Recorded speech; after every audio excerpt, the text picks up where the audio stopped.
boas-vindas, né, aos nossos convidados participantes, como diretora, mas também como professora e coordenadora do Grupo de Pesquisa em Jornalismo Online, que é o GEJOL, que hoje traz esse tema para debate aqui no Roda de Conversa.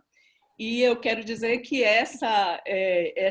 a roda de conversa exatamente sobre o racismo estrutural na cobertura jornalística, ele estreia um projeto do GEJOL, que é o GEJOLcast, que tem o objetivo de promover diálogos, debates, dentre outras atividades e cursos, como também produzir conteúdos em multiformatos envolvendo temáticas que estão no arco das pesquisas do grupo e dos seus integrantes.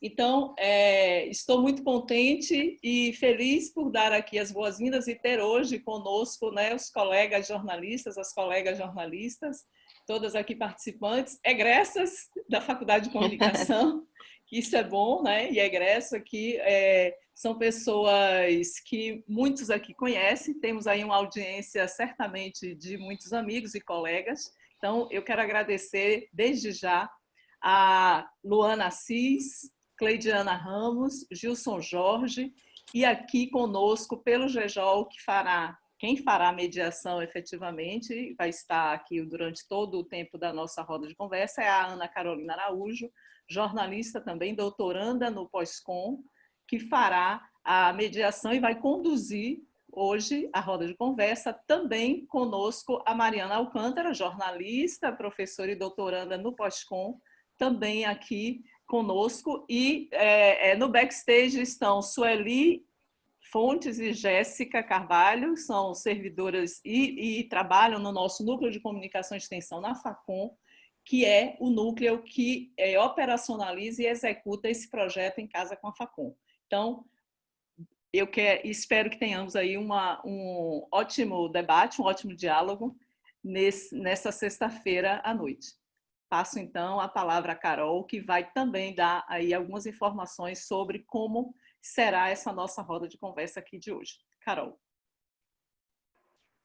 Boa noite, gente. Eu sou Ana Carolina, a Susana acabou de me apresentar, egressa da Facom na graduação, no mestrado e agora terminando o doutorado. E eu vou estar aqui mediando essa nossa conversa essa noite. Essa é mais uma edição do Em Casa com a Facom e a gente achou que um tema muito urgente e importante era discutir o racismo estrutural no jornalismo, e é para isso que a gente está aqui hoje. A gente tem conosco 3 colegas negros, que são jornalistas e vão ajudar a construir esse diálogo. Luana Assis, que é apresentadora na TV Bahia, é jornalista pós-graduada em jornalismo científico e tecnológico, ela tem um blog e um canal no YouTube sobre questões de gênero e raça. Gilson Jorge, que é um repórter com 24 anos de experiência no jornalismo, editoria de Economia Internacional, Brasil e Cidade, hoje ele é freelancer, e Cleidiana Ramos, que é professora da UNEB, também é jornalista, mestre em estudos éticos e africanos pela UFBA e doutora em antropologia. Eu agradeço a vocês por estarem aqui sextando conosco, que as lives são o novo sextou, né, da quarentena, e a gente vai aqui hoje falar de um tema bem sério. Eu vou estar contextualizando isso e depois a gente vai voltar a conversar. Em 1888, o Brasil foi o último país da América a abolir a escravatura. Com o crescimento desse movimento abolicionista no mundo inteiro, o Estado começou a formalizar jeitos de manter a sua estrutura racista. Então, antes mesmo da Lei Áurea, leis proibiram que os negros pudessem estudar ou possuir alguma posse de terra, mesmo que não pagassem por elas. Quando a Lei Áurea foi assinada, em 1888, o povo negro já era prisioneiro de uma marginalidade em relação à sociedade, às posses, à educação. E logo nesse mesmo período, os europeus e os asiáticos começaram a ser chamados para trabalhar no Brasil e substituir essa mão de obra negra que ainda tinha algum impulso científico para dizer que era menos qualificada. Esses estrangeiros já chegavam ao Brasil com direito a terras, alguns animais e acesso a serviços sociais que os negros não tinham.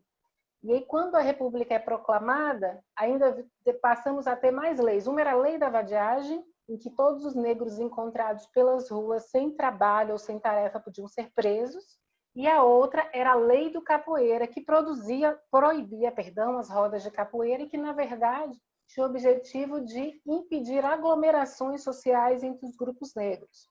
Então, esse modelo racista estruturou a criação da nossa sociedade como um todo e se expandiu para todas as suas áreas, e com o jornalismo não seria diferente.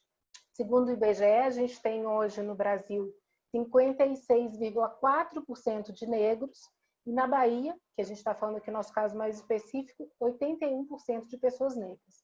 Agora, eu vou pedir para a Mariana soltar o teaser para a gente ter um exemplozinho do que a gente está falando quando a gente fala sobre racismo estrutural no jornalismo. Solta aí para a gente, Mariana, por favor.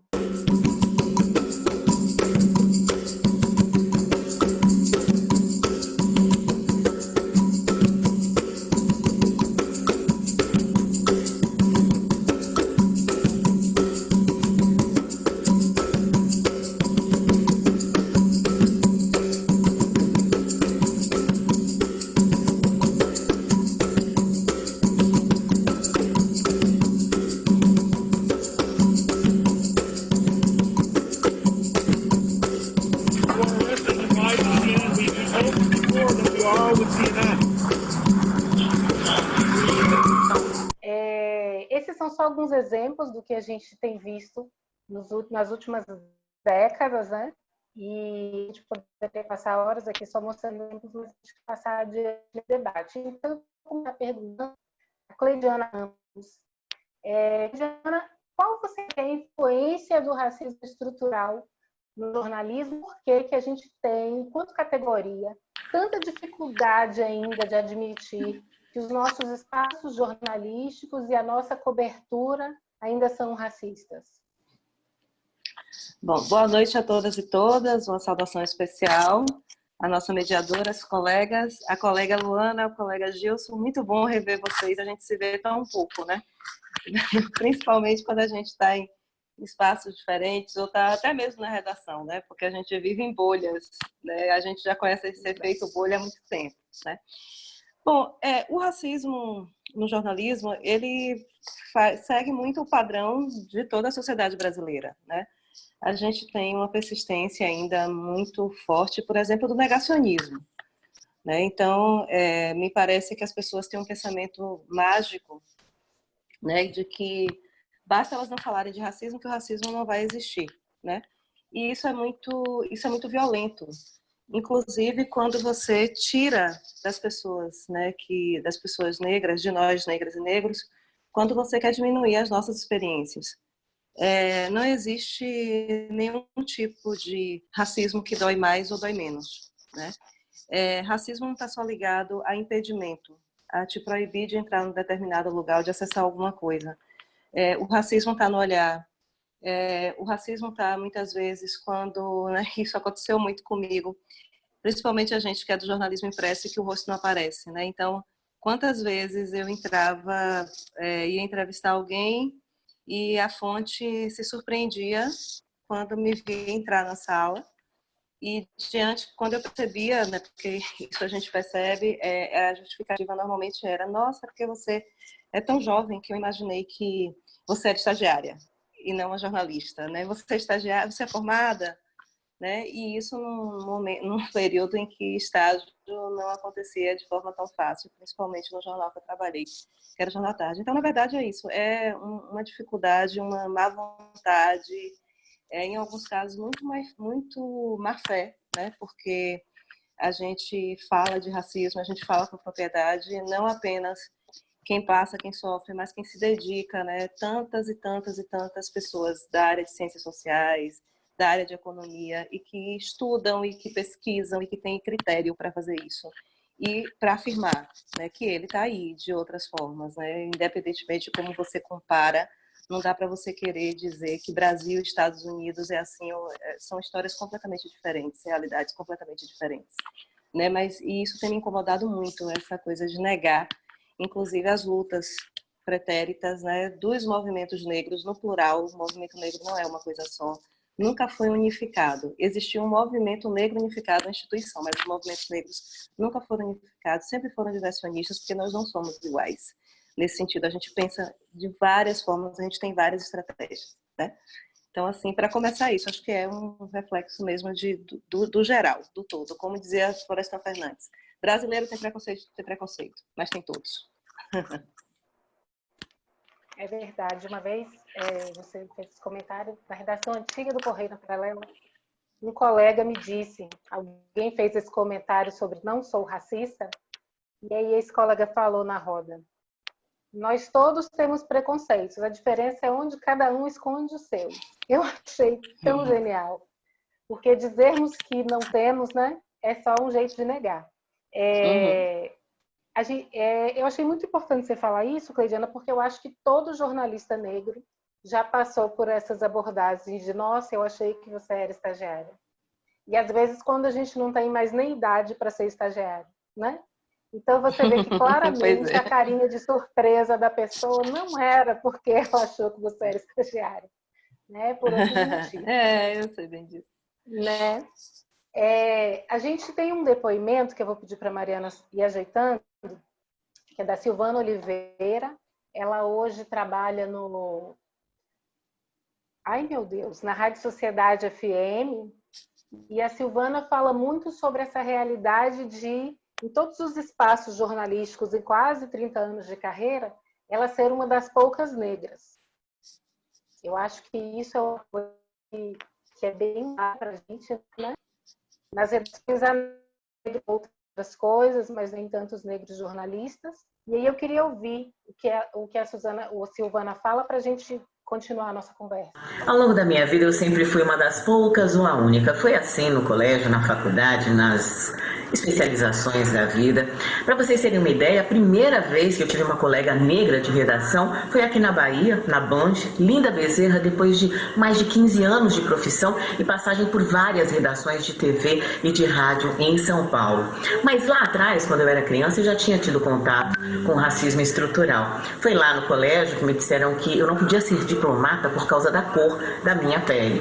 Foi na faculdade, quando eu fazia um curso para apresentação de TV, em TV, que me disseram que eu tinha sido aprovada com louvor, mas que era uma pena porque as TVs não contratavam pessoas com o meu perfil. Foi ali que eu percebi que para ocupar o espaço que eu tanto queria dentro do jornalismo, eu teria que ser melhor, muito melhor. 2, 3, 4, 5 vezes melhor, 5 vezes mais resistente, mais dura, mais incisiva.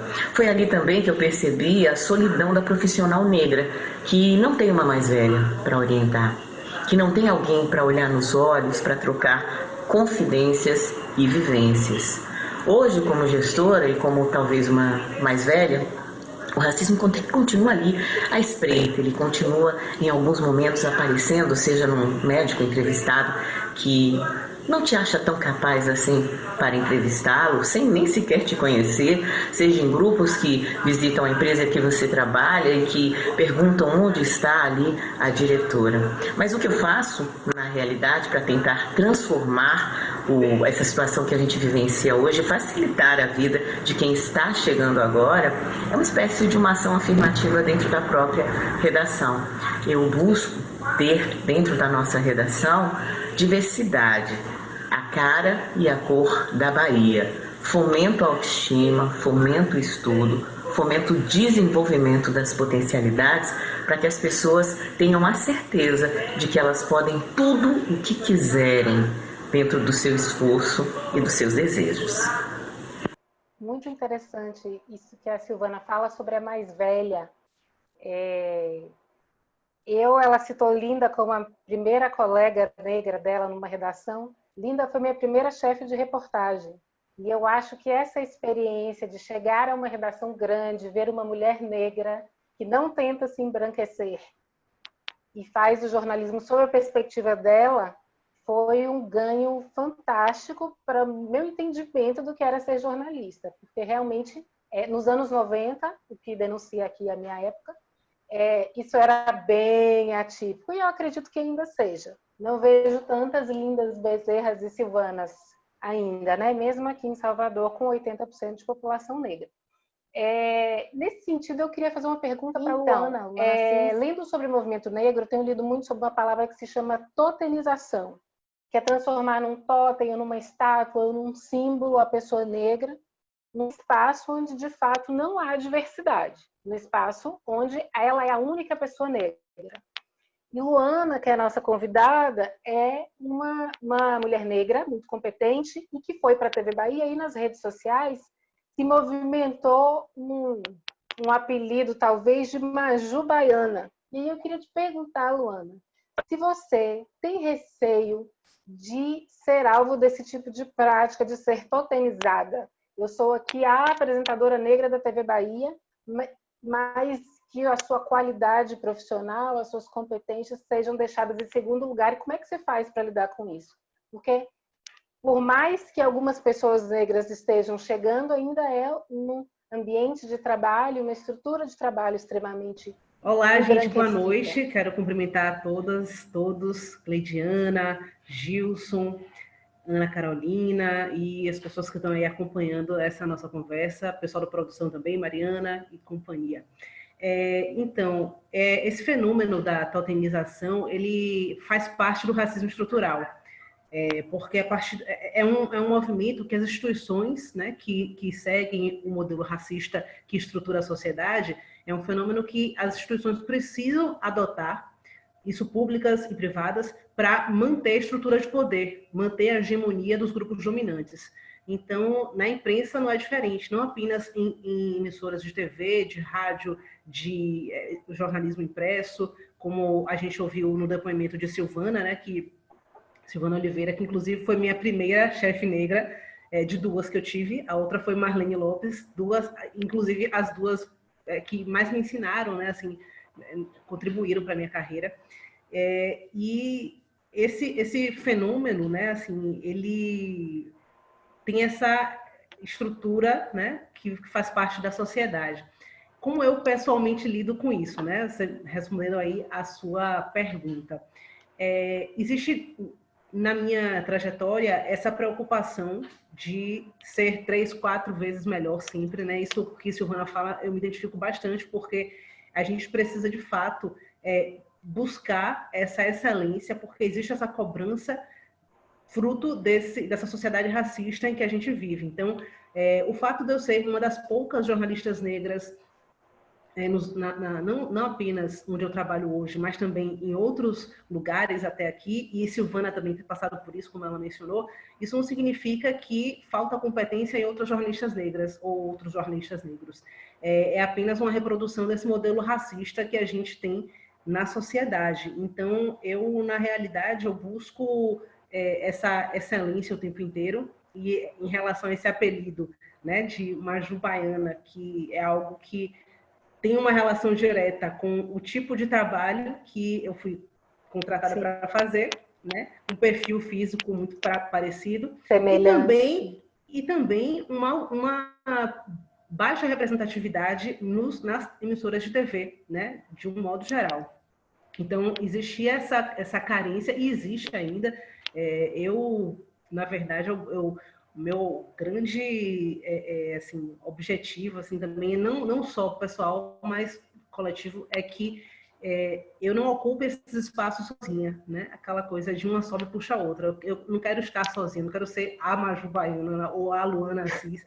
Eu quero ser Luana Assis, e quero ter outras mulheres negras como colegas que sejam referência também. Então, essa é a minha busca, né? Eu acho que isso que Silvana fala também, de fazer ações afirmativas no dia a dia da profissão, é exatamente isso, né? Que a gente faz o tempo inteiro. Eu faço isso também no momento em que eu faço uma reportagem e que eu busco colocar uma pessoa negra numa posição em que ela normalmente não é vista, naturalizar aquilo, porque a gente não pode naturalizar pessoas negras em situações de crime, de desvantagem social. Essa é a estatística, mas a gente precisa fazer com que as pessoas se habituem a reformular esse olhar sobre nós. Então, essa é a minha batalha permanente e diária na profissão de um modo geral.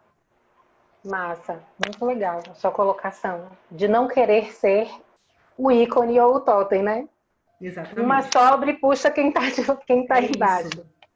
Né? É um desafio. Eu queria só dar uma lidinha aqui, que a gente tem comentários de pessoas que estão participando com a gente.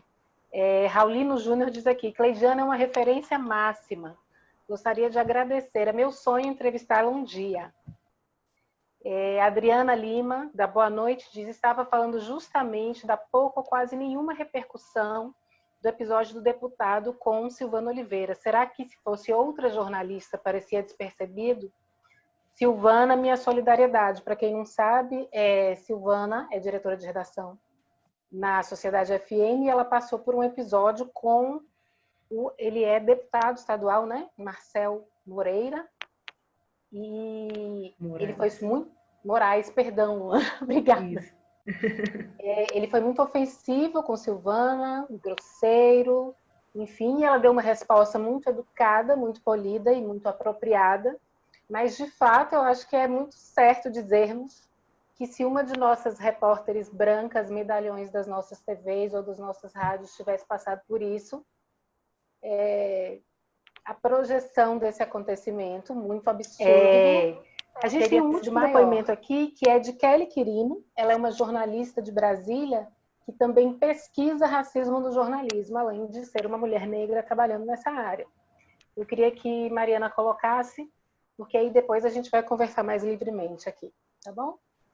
Então, é muito comum a gente ver nos estudos de jornalismo que trabalharam a questão da representação da população negra uma invisibilidade. Então, historicamente, o jornalismo sempre visibilizou pautas relacionadas à população negra, ainda que desde o período do final do século XIX, você tenha tido um protagonismo do movimento negro, de vários abolicionistas ter criado jornais negros.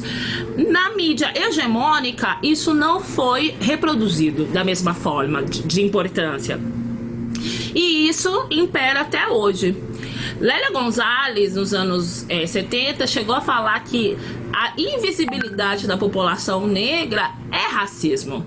Porque simplesmente você não aparecer não significa só que é porque a pessoa não está lá representada, mas também é uma omissão desse espaço hegemônico de tratar dessa questão. Então, hoje a gente tem um debate público muito importante do genocídio da juventude negra. E o jornalismo não estava abordando isso, né? Passou agora, nesse atual momento, com a morte de George Floyd, muito a partir do jornalismo americano e não do nosso. O jornalismo brasileiro não fala do nosso racismo, não faz um debate amplo que mobiliza a opinião pública. Aliás, a primeira vez na história que a gente teve isso no jornalismo foi no início dos anos 2000, com debate sobre as cotas raciais, e ainda assim o Ali Kamel, o diretor de jornalismo da Globo, lançou um livro falando "Não somos racistas", né? Ou seja, ainda impera muito essa ideia de que a gente é uma democracia racial, que também é uma característica desse racismo estrutural, para não dar visibilidade a uma coisa muito mais importante, que é essa questão do racismo que estrutura, né? Eu consigo avaliar nos últimos anos que a gente está conseguindo ter um avanço, porque a gente também está conseguindo formar uma nova geração de jornalistas, alguns oriundos das políticas públicas de cotas raciais, que está pautando o racismo. Bom, é isso aí que a Kelly falou. Interessante essa fala dela sobre a invisibilidade, né? Aparentemente, na nossa ideia de democracia racial, ser racista é ofender os negros, agredir os negros. Mas não basta, já disse Angela Davis, né? Não basta ser racista, não ser racista, é preciso que a gente seja antirracista.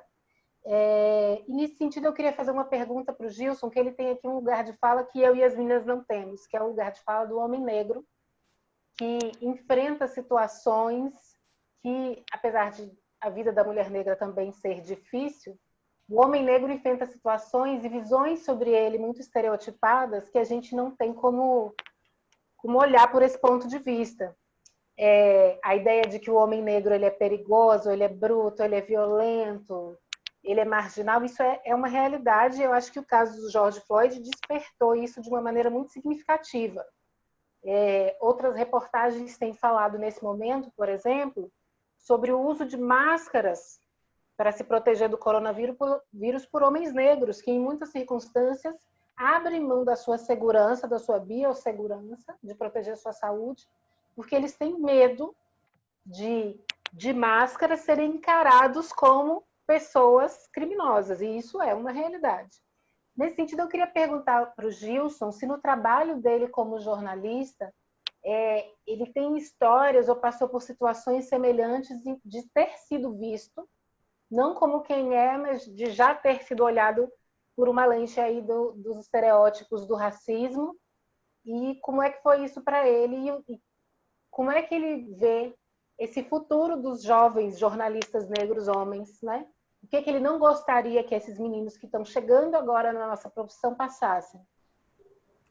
Ó, a Kelly Quirino mandou agora, que vocês acabaram de ver o vídeo dela, mandou uma mensagem para a gente dizendo que está acompanhando a live ao vivo. Olá.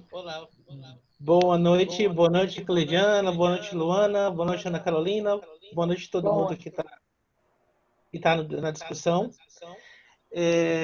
Bom, claro, é muito difícil você imaginar que uma pessoa negra não tenha passado por uma situação de racismo, né? No tocante ao jornalismo, minha experiência é muito parecida ao que foi narrado por Cleidiana, por Luana. Sim, já aconteceu de eu, por exemplo, de estar com outro jornalista negro. A gente tinha marcado para entrevistar uma grande liderança religiosa que, por sinal, já não vive mais. Mas ele realmente ficou muito surpreso com a entrada de 2 homens negros para entrevistá-lo. Assim, né? Ele chegou a dizer assim, eu estava esperando... Tipo assim, ele ficou realmente muito surpreso. Mas eu tenho, digamos, um olhar um pouco... Falando somente do impresso, né? Minha experiência é somente impresso. Mas eu tenho um olhar um pouco otimista em relação a quem está chegando para o jornalismo, para os meninos negros, porque eu vou contar rapidamente uma pequena experiência. Na primeira vez que eu fui procurar emprego no Jornal à Tarde, tal, de 2000 eu tinha um cabelo bem grande, Black Power, dreadlocks, na verdade. E um jornalista lá de dentro me falou assim, rapaz, com esse cabelo você não vai ser contratado. Aí eu precisava do trabalho, eu raspei o cabelo e fui para lá trabalhar e deixei o cabelo crescer, mas né, teve um episódio lá com um diretor de redação que fez mas que também já está morto, mas fez um comentário assim, sobre o cabelo e tal. Eu dei uma resposta um pouco bem-humorada para ele e isso foi uma experiência que ficou bem conhecida. Mas o que eu falo do otimismo é que, por exemplo, já na minha última chegada no Jornal à Tarde, eu já vi muitos jovens jornalistas negros, né?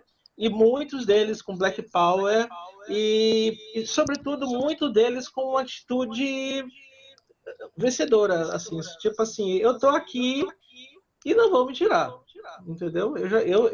Eu não vou aceitar ficar fora do que eu quero fazer. Então, quando você pensa assim nas novas gerações, eu tenho um olhar otimista, esperançoso, porque eu acho que, sobretudo, acho que os jovens estão bem aguerridos, né? Agora também queria fazer um comentário que eu acho bacana sobre o que Luana falou sobre normalização do negro em algumas situações. Eu queria fazer uma provocação. A Facom é a principal faculdade de comunicação do estado com maior população negra.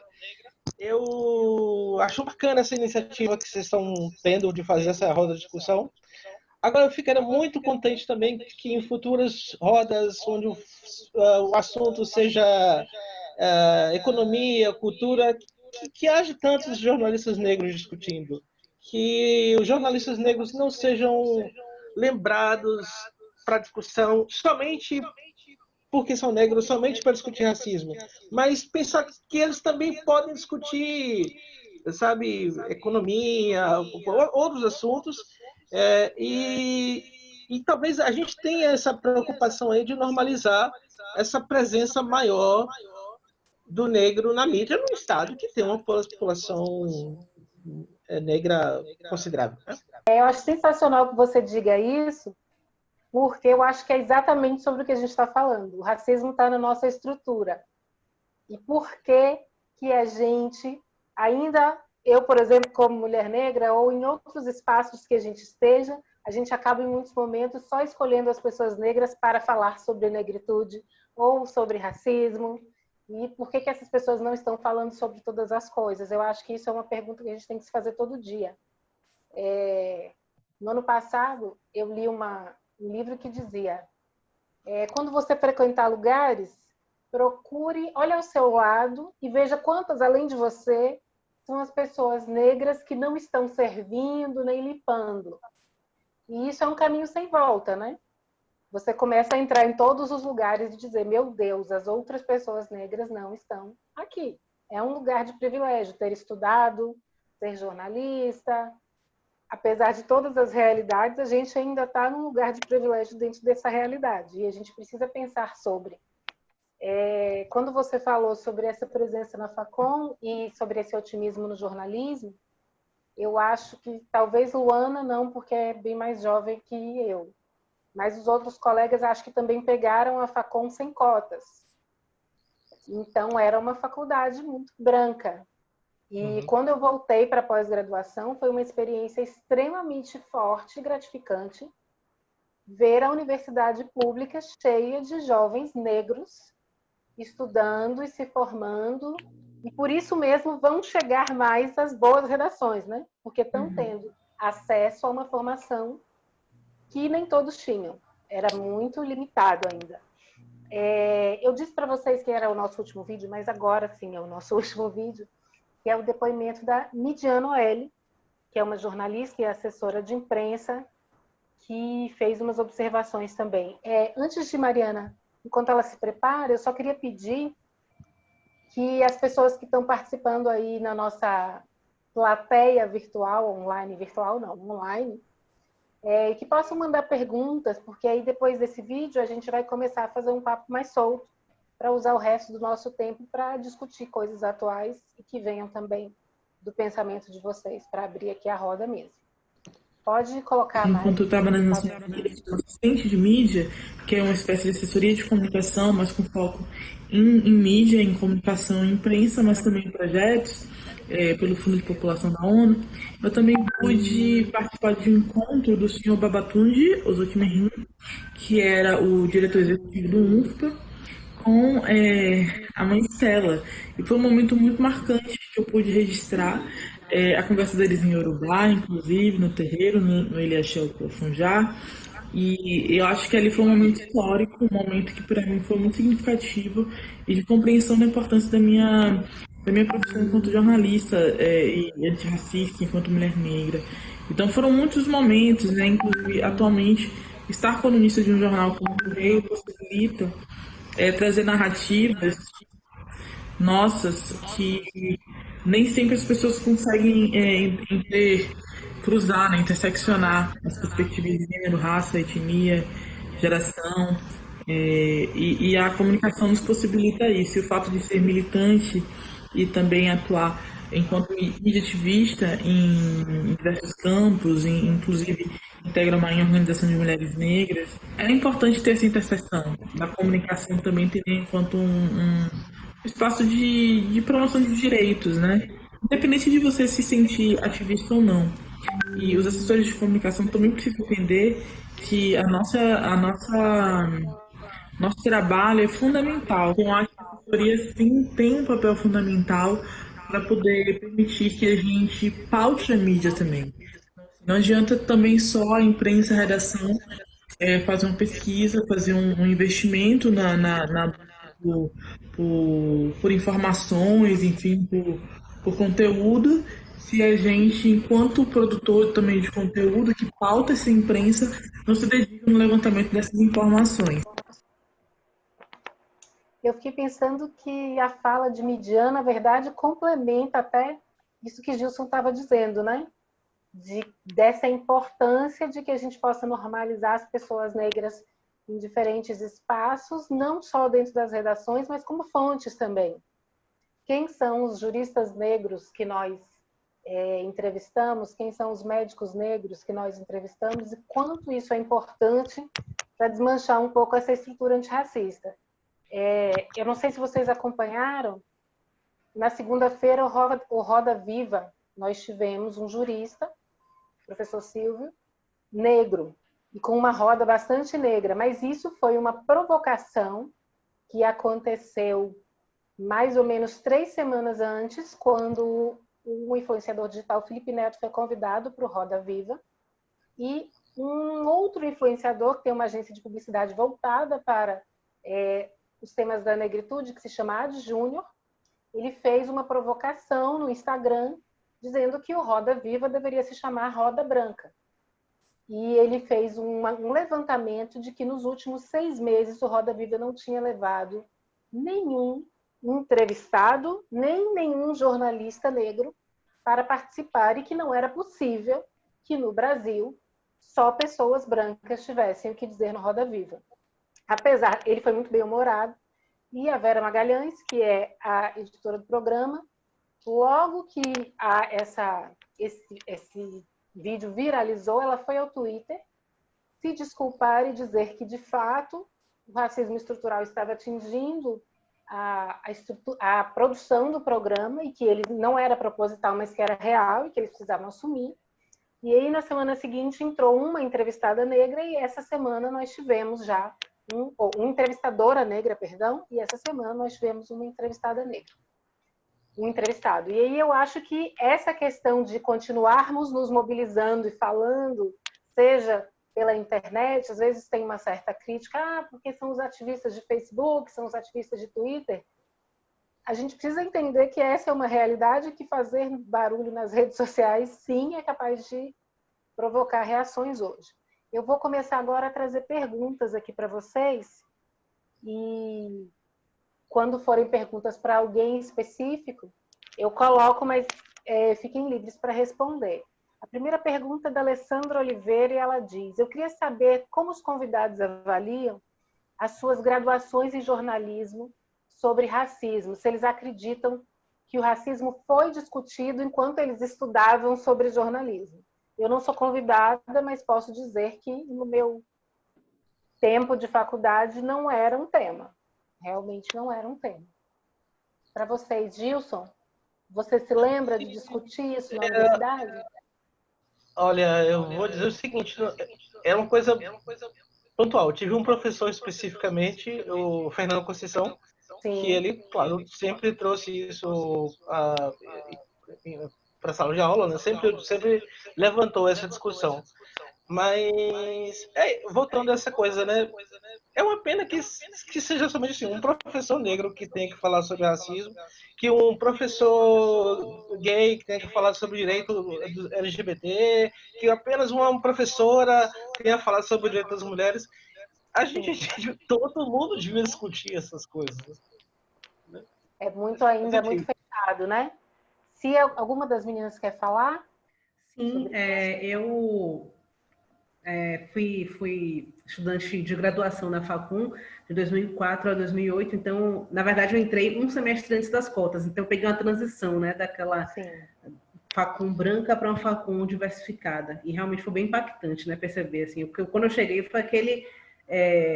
Não foi um choque, porque eu sempre estudei em escola particular e eu sempre fui muito solitária nesse sentido, né, de ser uma das poucas, se não a única. Mas a questão racial não era um tema na minha graduação, não era algo que eu via sendo discutido, pelo menos na minha trajetória ali enquanto estudante de graduação. É algo que, inclusive, pessoalmente, eu fui passar a aprofundar um pouco depois, né, da graduação. Sim, é interessante isso. Eu acho que socialmente a gente está evoluindo, né? Eu sei que demora, mas eu acho que, eu penso isso, você falou que entrou em 2004, eu entrei em 99. Então, quando eu penso o que o jornalismo discutia sobre isso, quando eu era pós-adolescente, e em que ponto nós estamos hoje, eu falo, nossa, gente, em uma geração, se a gente trabalhar, já dá para a gente ver coisas acontecendo, né? Como o Gilson disse, os meninos podem ser livremente Black Powers, os estagiários, os jovens jornalistas, em determinados ambientes, a gente sabe disso, mas já há espaços em que eles podem exercer a sua performance visual sem medo de colocar o seu trabalho em risco. Isso deveria existir em todos os lugares, obviamente. Mas, assim, se existe um lugar que não existia, a gente já deu um passinho, né, com esse barulho que cada um vai fazendo. Outra pergunta aqui, deixa eu ver. Boa noite. Eu queria saber como a mesa avalia a discussão sobre racismo na nossa mídia local. Quem gostaria de falar sobre isso? Não sei se eu entendi a pergunta. Eu acho que é uma questão de saber, que ele quer entender o Frederico Solon. Eu acho que ele quer entender se vocês acham que a nossa mídia trata o tema do racismo, que é um tema muito vivo para nós, especialmente por sermos um estado e uma cidade muito negros, se a nossa mídia trata disso, o quanto deveria e como deveria. E eu acho que é legal também, que se vocês quiserem, ser também propositivos. Como vocês acham que o jornalismo baiano poderia fazer isso melhor do que faz hoje? Eu queria pedir... na verdade, eu queria mencionar. Eu tive a oportunidade de fazer um caderno especial sobre racismo em 2003, e eu queria que Cleidiana falasse sobre isso, porque eu participei e tal, mas assim, não foi um projeto dela, foi um projeto muito bonito, um projeto vitorioso, mas que acho que é uma coisa pontual também ainda, mas eu queria que ela falasse sobre isso. Obrigada, Gilson. Oi, Gilson. Eu estava, na verdade, com dificuldade de abrir o microfone. Então, eu vou começar respondendo, obrigado, eu vou começar respondendo pela pergunta anterior, né? Eu entrei na Facom em 94. Na verdade, o pouco que eu ouvi dessa discussão sobre racismo foi trazido por um professor, Antônio Dias, que era o professor de Estudos da Realidade Brasileira. E foi um professor que marcou muito, né? Porque nesse Estudos da Realidade Brasileira, que tradicionalmente, historicamente, as faculdades de comunicação colocam e fazem a discussão a partir dos anos 30, por conta do governo Vargas e aquela virada e a pré-industrialização e a entrada do Brasil na modernidade, ele começou, mas ele trouxe questões sobre a nossa forma de colonização, né? Eu me lembro que ele falava muito do sistema de plantation, sempre comparando a questão dos Estados Unidos e aqui. E o professor Antônio Dias ficou muito pouco tempo, porque ele tinha voltado de um doutorado e foi bem naquela reforma que o Fernando Henrique fez, ele teve que sair. Essa é a discussão que eu me lembro dos meus tempos na Facom, né? Foi essa discussão. E agora eu estou num outro lugar. Eu estou ensinando em alguns cursos, né? Tive até uma passagem pela Facom em 2016, e exatamente para uma disciplina chamada Atualidades 2. E aí, na Facom, na minha primeira aula, no primeiro dia dessa disciplina, uma aluna, ela fez um comentário que, na verdade, mudou minha visão com essa disciplina e que tem me ajudado muito também em outras instituições onde eu tenho atuado do ponto de vista do ensino. Porque ela disse o seguinte, nossa, agora que eu me toquei, eu nunca tive uma professora negra e eu vou começar a mandar uma mensagem para que meus colegas venham para a sala, né? E a gente mudou, eu fiz uma proposta para eles, já que a disciplina tinha a ver com a discussão do ponto de vista de democracia, cidadania, se a gente podia fazer módulos assim, de estudos étnicos, raciais, se a gente podia discutir gênero e também como isso estava na internet, como estava na pauta da internet, né? E é um pouco do que eu tenho feito, por exemplo, né? A professora Céry Santos, ela diz isso, nossa, eu estou cansada, porque é impressionante, quando nós chegamos no ambiente acadêmico, né, nós professoras e professores negros, a gente acaba fazendo a gambiarra, porque a gente precisa colocar essas questões nas disciplinas que a gente tem, porque não dá para a gente discutir Brasil, né, e a gente está num lugar que a gente está formando pessoas que fazem tradução de campo. Jornalistas fazem isso, jornalistas traduzem realidades, né? É meio isso que a gente faz. E é impressionante que a gente não tenha formação, né? Que a gente tenha estudantes que chegam nas redações, como eu tive a oportunidade de ver vários estudantes de instituições variadas, não apenas da Facom, mas do sistema privado, que é pior ainda, muitas vezes. Mas quando a gente percebe que a gente chega, que tem estudantes que não conseguem entender o que é o 2 de julho, né? E não conseguem entender por que aquele desfile ele é completamente diferente de tudo, de um desfile cívico, o que acontece durante aquela manhã. E tem de tudo ali no 2 de julho.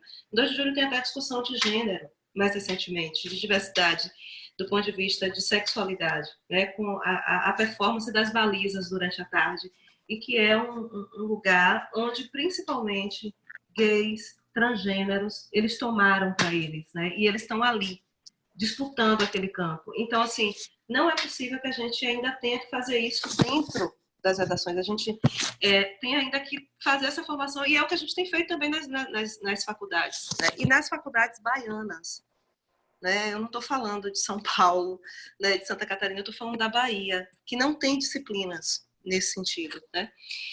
De preparar, ou pelo menos de discutir essas questões. E voltando à questão da tarde, né? Os cadernos, um projeto que eu acabei participando de todos, mais para o meio, eu acabei assumindo outros papéis, né? A coordenação. Mas aquele caderno, Gilson, que a gente fez, né? E que foi um choque, inclusive dentro da própria empresa, né? Eu teria, mas aí era muito tempo, mas eu teria várias histórias para contar de como, na véspera daquele caderno sair, né, ele provocou, eu tive que ir para uma reunião de fechamento, eu como repórter, porque eu precisava apresentar o que é aquele conteúdo, e eu fiquei muito assustada, porque virou uma reunião de confronto. Eu me lembro de uma das figuras da cúpula de redação levantar e gritar que vocês estão acabando com a imagem da Bahia, porque aqui não tem racismo, né? Aos berros, né? E minha chefa imediata na época retrucar: você está dizendo que meus repórteres são mentirosos? E virar uma grande confusão, uma coisa, né, impressionante por causa da discussão de uma capa, como é que isso se é para capa. Então, o caderno ele começou, na verdade, por uma provocação. O jornal estava passando por uma reforma gráfica editorial. Ricardo Noblar era o diretor de redação, convidado para isso. Recebeu uma provocação de uma colega, de uma pauta, né, Daniela Silva, e aí ele me chamou, porque eu tinha participado de um projeto piloto que ele coordenava, e disse: olha, eu recebi uma pauta dizendo que na Bahia tem racismo. É mesmo? Vocês não vêm dessa ideia de diversidade? Então, a ideia era que a gente fizesse a experiência, eu e Manuela, que era uma repórter, assim, só para resumir, ela parece muito com a Ana Hickman, para vocês terem ideia. E a ideia era a gente ir no shopping, e depois num prédio de luxo, e fazer várias experiências e ver como é que isso aconteceria. O que é que aconteceria dali. E eu, depois de conversar com a Bergaria, né, uma figura que foi praticamente o meu mentor e responsável por ter feito doutorado, principalmente na área de antropologia, ter aberto muito minha visão de mundo em vários sentidos, uma fonte que virou um amigo querido, de quem eu sinto muita saudade. E ele me deu várias dicas de como fazer isso, e foi assim que eu disse para a Noblar que precisava de outra pessoa. E aí que Gilson veio com o projeto, né? E foi uma manhã muito ilustrativa no shopping Barra, né, né, Gilson? Eu me lembro que quando eu cheguei em casa, a Manuela ligou para mim à noite muito preocupada por conta do que tinha acontecido, principalmente comigo e com o Gilson, das questões de invisibilidade, pessoas que passaram na nossa frente enquanto a gente olhava uma vitrine, como se a gente não existisse, vendedoras e vendedores que faziam de conta que a gente não estava ali, né? Teve uma situação que eu entrei com a Manuela numa loja de roupa masculina e tinham 4 vendedores para atendê-la, e em nenhum momento alguém perguntou se eu queria alguma coisa, etc., né? E tudo isso, e depois, quando eu voltei, Noblar disse que queria que a gente escrevesse isso em primeira pessoa. E depois isso virou um caderno, porque a história foi crescendo, e ele mesmo avaliava que se a gente publicasse a matéria, ia ser um choque, então que era bom dar um choque logo de realidade de uma vez só. E foi assim que saiu esse primeiro caderno, no 20 de novembro. O jornal, ele esgotou na banca. Eu me lembro que no dia que o caderno circulou, um dos acionistas e proprietários do jornal bateu nas minhas costas e perguntou se era eu que tinha feito parte daquilo. Eu pensei que ele ia me demitir, porque eu sabia muito bem como é que eles pensavam, toda a discussão que não se fazia e que tinha um tabu enorme sobre cotas e outras questões. Embora eu escrevesse, eu nunca passei por um episódio de censura. Tinha debate, mas E aí ele me disse que estava muito surpreso, porque não imaginava que a gente fizesse algo daquela qualidade, e completou que os jornais, 1000 jornais, 1000 exemplares que eles tinham separados para o projeto A Tarde na Escola, teve que ir para a rua porque esgotou. Então, naquele momento, a Tarde percebeu, claro, é um jornal comercial, como toda a imprensa, como a mídia hegemônica, mas o jornal percebeu que ali tinha um caminho, tanto do ponto de vista comercial, e eu sempre tive muita clareza, eu sempre tive muita certeza de que aquilo ali estava acontecendo porque era muito viável para o jornal em vários sentidos, mas eu aproveitei as brechas, todas. Tinha dias que eu dava 8 passos, tinham dias que esses 8 passos não viravam nada, muitas brigas internas, né? Muitas vezes. Eu já me peguei mandando um e-mail virulento para quando eles tentaram diminuir o caderno e colocar um dos cadernos como encarte de uma outra coisa que não tinha nada a ver, e só depois que eu mandei o e-mail que eu percebi o que eu tinha feito, mas no outro dia, eu, mesmo fora, em outra missão do jornal, recebi uma mensagem me dizendo que o caderno tinha voltado a ter as 16 páginas e que ele ia sair do jeito que a gente queria.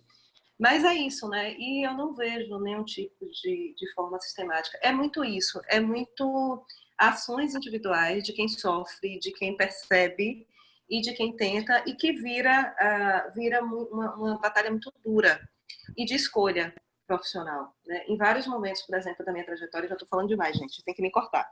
Em vários momentos da minha trajetória profissional, eu tinha vontade de, muitas vezes eu cansava daquilo, eu não aguento isso, porque é muito pesado, né? O jogo é muito pesado, né? Eu me lembro de um dia que, do nada, eu estava assim, passando na redação e uma colega, inclusive uma colega negra, né? Mas isso é muito pessoal, não sei se ela se sentia desse jeito, né? Curioso que era reconhecida por outros, mas não sei, né? Mas ela disse o seguinte: nossa, tá chegando novembro e é hora de Cleidiana botar negrada no jornal. E eu não botava negrada no jornal só em novembro, eu colocava o ano inteiro, quando eu tinha possibilidade. E ela disse isso gratuitamente. Eu disse para ela: nossa, é mesmo? Ela fez assim: se eu fosse editora-chefe disso aqui, você não faria isso. Aí eu disse a ela: ainda bem que você não é. E talvez quando você virar editora-chefe, eu já vou estar bem longe disso aqui, né? Na verdade, ela foi embora antes de mim. Mas eu conto isso porque é um exemplo do que acontece nos bastidores, né? Do que a gente, muitas vezes... Mas eu tenho muito a agradecer. A Tarde comprou, de certa forma, tem várias A Tardes, né? Então, eu consigo separar muito bem a Tarde empresa, a Tarde institucional. E, claro, os cadernos do 20 de novembro, eles sempre foram um negócio extremamente viável, extremamente de sucesso. A gente ganhou prêmios, a gente foi indicado para prêmios. Desde esse primeiro caderno, a gente foi indicado para o Prêmio Imprensa Embratel em 2004, no ano seguinte. Né? A gente conseguiu, com um jurado, depois me disse, de um prêmio jornalístico, vocês conseguiram emplacar um caderno de religião num prêmio nacional, o que é muito difícil, que foi o Sou de Santo de Raça, que a gente chegou à final. Religião não cristã, né? Que eu não acho cristã, que faz toda a diferença. Discutindo isso. Inclusive, a gente ganhou um prêmio nacional, o Abdias do Nascimento, novamente discutindo a religião, que foi Os Homens que Chamam os Deuses para a Terra, que ganhou o prêmio Abdias de 2013 e que discutia a questão dos sacerdotes músicos. Então, esses cadernos são muito vitoriosos. Tudo que a gente conseguiu criar com eles ali dentro não era apenas um caderno para fora, era uma coisa para dentro. A preparação desses cadernos eram verdadeiros seminários internos.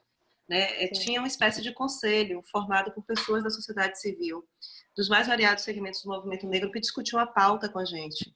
Né? Então, tinha formação interna. Eu me lembro que o último setor do jornal que veio era o marketing, porque eles não entendiam o que a gente fazia. Para entenderem que dava para ganhar dinheiro com e o que era, não, eles vendiam o caderno, mas eles não entendiam o que era aquilo. Porque eles me faziam perguntas, por exemplo, como um que veio me dizer que se eu podia colocar no meu caderno, se eu podia colocar no meu caderno um artigo que era sobre como a população negra era a maioria na questão da dependência de crack. E eu disse para ele: não vai não. Não posso. Porque no dia 20 a gente não vai discutir isso não. No dia 20 é dia de celebrar. Porque a gente fala de problema o ano todo. E esses cadernos, eles vão ser assim, celebração. Porque o dia é da consciência negra, de orgulho de tudo que a gente é. Então, nesse dia não vai votar não. Não vai votar não. Se você quiser, vote no primeiro. E ele não entendia por quê. Então eu disse, ó, vai ter a reunião de planejamento, mande alguém seu, porque se vocês vendem e vocês não conseguem entender o que é isso, eu preciso. E o mais engraçado, eles mandaram um único negro que tinha lá no marketing. E foi ótimo, porque ele saiu tonto da reunião, né, o rapaz. Então, tinha muito isso, né? Virou uma coisa educativa na redação. Então, eu não vejo muito, eu vejo ainda muito o que Gilson pontuou aqui no início, né? Se fala muito de negritude na mídia baiana em ocasiões muito pontuais. 20 de novembro, quando tem a repercussão de um caso, e é meio assim, lavamos as mãos e falamos. Mas um trabalho sistemático nessa cidade de São Salvador da Bahia, que se orgulha de ser a cidade mais negra das Américas, eu não vejo um trabalho sistemático. Né? Tanto na formação, desculpa, eu falei muito, mas tanto na formação, né, desde a formação até lá na profissão. E prometo, viu, Gilson e Luana, eu vou parar aqui, viu? Vou ficar um tempo calado. Já falei se não demais. temos aqui, eu acho que a gente tem que pensar que a gente não tem lugar nenhum nessa movimentação sobre racismo e negritude. Luana, se prepare que a próxima pergunta para você é só um comentário aqui. Não sei se todo mundo percebeu que depois que a Globo News, no dia que a Globo News tentou fazer um painel só com jornalistas negros para discutir racismo, foi preciso buscar jornalistas negros na Rede Globo, porque a Globo News não tinha jornalistas negros para encher uma tela. Então, eu acho que é muito importante que a gente pense sobre isso, porque não é aqui só, né? É um sistema muito maior. Felipe é um estudante da UFS que diz que acompanha muito o trabalho de Luana no Bahia Meio-Dia e interage sempre pelas redes sociais. E aí, ele cita uma fala aqui do professor Silvio Almeida no Roda Viva, que ele falou assim, o jornalismo brasileiro trata o racismo como um 13 de maio fora de época.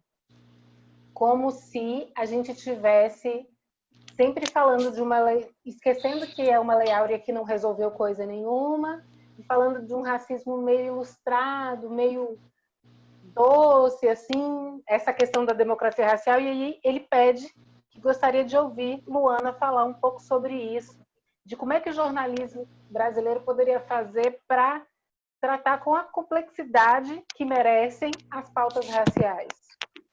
Bom, eu acho que esse é um problema de entendimento do que é o racismo, né? Pela sociedade como um todo. Porque aqui no Brasil a gente tem muito a visão, a gente, povo brasileiro, tem a visão de que o racismo é algo comportamental, que é a do campo da ordem da injúria racial, de chamar alguém, ofender, tentar ofender alguém a partir da questão da raça. Mas o racismo estrutural é o que gera toda essa discussão que a gente está tendo aqui e que está também nas redações, porque quando a gente tem uma pesquisa, por exemplo, né, que foi feita em 2001, da revista Imprensa, mostrando que o número de chefes negros nas redações de todo o Brasil, naquele momento, a porcentagem era de 1,6% do total, isso diz muito sobre o jornalismo que estamos fazendo, né? Então, isso se reflete necessariamente nas matérias que a gente vê. O lugar da chefia, por que eu destaco isso? Porque é o lugar da decisão. Por que Cleidiana ficava se desgastando em Jornal à Tarde para poder emplacar esses cadernos negros tão importantes e muito necessários? Mas era um trabalho solitário de um grupo, de uma pessoa que estava ali tentando emplacar aquilo. O problema é justamente esse, né? É que a gente, que nós somos poucos, então nós temos esse desgaste de tentar colocar as coisas nos lugares certos. Então, assim, eu me lembro que eu fiz uma reportagem no ano passado na TV Bahia sobre saúde mental da população negra. E o objetivo era tratar sobre um assunto que pouco se fala na mídia, né? Não apenas no ponto de vista da saúde mental, porque a saúde mental é um grande tabu, né, na imprensa, mas saúde mental da população negra é uma coisa que é fundamental e que eu vejo pouco, né? Assim, eu procurei fazer esse trabalho tentando trazer em um momento emblemático, que era o mês da consciência negra, esse tema, né, que os olhos se voltavam para esse assunto. A gente tem que aproveitar as brechas, né, como foi dito aqui. Então, eu faço isso o tempo inteiro. Então, eu busquei colocar detalhes, por exemplo, ao invés de colocar personagens negros em situação de humilhação, de extrema pobreza, de coisas muito negativas, eu falei que mesmo quando uma pessoa negra ascende socialmente, ela continua sofrendo racismo. Essa sutileza que as pessoas não costumam enxergar ou fecham os olhos propositalmente para isso a gente precisa mostrar nas pequenas brechas que a gente tem. Foi a partir dali também que eu trouxe vozes como a de Carla Acochirene, né, para lá, e que hoje ela fala frequentemente, e eu acho que é importante que a gente tenha essa inteligência também, né, e essa sabedoria de buscar aproveitar esses espaços. Mas quando a gente analisa o macro, a gente percebe que a gente está muito longe ainda do ideal, porque para isso seria necessário, por exemplo, que em uma matéria sobre desemprego se tratasse também o fator raça, na cobertura da pandemia, por exemplo, que a gente provoque as autoridades, como eu fiz ao vivo, né, na TV também, com o secretário estadual de saúde. Por que não tem um fator raça nesses boletins epidemiológicos, né? Se a gente sabe que a população negra é a que mais se prejudica nesse momento por questões básicas, né, por não ter acesso a condições necessárias de saneamento básico, em sua maioria, por terem comorbidades que são fruto da condição social e tantas outras questões. Então, a gente precisa fazer essas provocações o tempo inteiro em todos os assuntos, mas como somos poucos nas redações, as pessoas que têm uma outra origem, que tem uma outra experiência, outro lugar de fala, elas não vão enxergar uma questão econômica a partir da transversalidade que o racismo coloca. Então, esse é o problema, é o embranquecimento, né, mental e físico também, né? As pessoas não enxergam isso porque não querem, porque como o Gilson falou, não somos só nós que precisamos falar sobre isso. Todas as pessoas precisam falar sobre racismo em todos os espaços, em todos os temas, em saúde, em meio ambiente, em cultura, porque esse é um problema que perpassa todas as questões sociais. Então, eu acho que a gente ainda está muito longe, mas a gente já avançou muito, né? Porque quando eu vejo hoje as questões de representatividade, a gente já avançou bastante, mas representatividade, como o próprio Silvio Almeida, né, que a pessoa que fez a pergunta mencionou, ele falou no Roda Viva, e ele fala isso no livro dele, em outras oportunidades também, a representatividade por si só, sem um projeto político por trás, não basta. Não adianta ter uma pessoa fazendo uma reportagem quando tem toda uma estrutura por trás que fica testando aquela pessoa para conseguir fazer aquilo, que fica o totem, né? Contra. Exatamente.